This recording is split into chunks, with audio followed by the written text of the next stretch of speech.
प्रभु श्री राम के जीवन से जुड़ी कुछ ऐसी अनसुनी कहानियां हैं जो आज भी सोचने पर मजबूर कर देती हैं। श्री राम के जन्म की कथा तो सभी ने सुनी है, लेकिन क्या आप जानते हैं कि श्री राम की मृत्यु कैसे हुई? भगवान श्री राम जन्म मंदिर का निर्माण कार्य तेजी से चल रहा है। 22 जनवरी 2024 को श्री राम मंदिर में रामलला की प्रतिमा में प्राण प्रतिष्ठा का अनुष्ठान समारोह होगा। श्री राम को विष्णु जी के 7वें अवतार के रूप में पूजा जाता है। प्रभु श्री राम के जीवन से जुड़ी कुछ ऐसी अनसुनी कहानियां जो आज भी सोचने पर मजबूर कर देती हैं।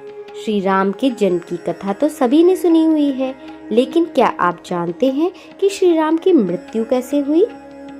श्री राम की मृत्यु से जुड़ी कई कथाएं प्रचलित हैं। पहली कथा के अनुसार जब सीता माता ने अपने दोनों बच्चों लव और कुश को प्रभु श्री राम को सौंपा और धरती माता में समा गई। माता सीता के जाने से प्रभु श्री राम बहुत दुखी हो गए। उन्होंने यमराज से सहमति लेकर सरयू नदी में जल समाधि ले ली। एक अन्य कथा के अनुसार भगवान राम ने धरती पर 1000 वर्षों से भी ज्यादा समय तक शासन किया।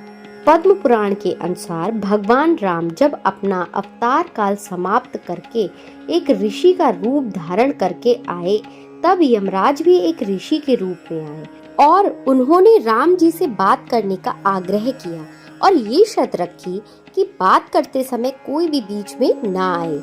उस समय प्रभु श्री राम ने भ्राता लक्ष्मण से कहा कि वो एकांत चाहते हैं, इसलिए आप दरवाजे पर खड़े हो जाएं, जिससे कोई भीतर प्रवेश ना कर सके।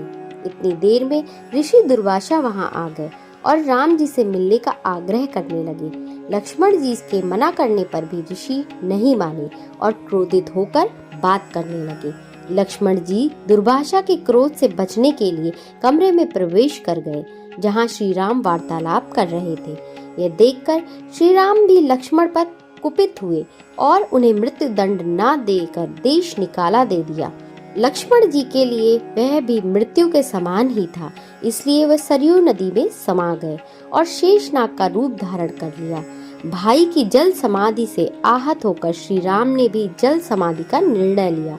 वह सरयू नदी के अंदर गए और भगवान विष्णु का अवतार ले लिया।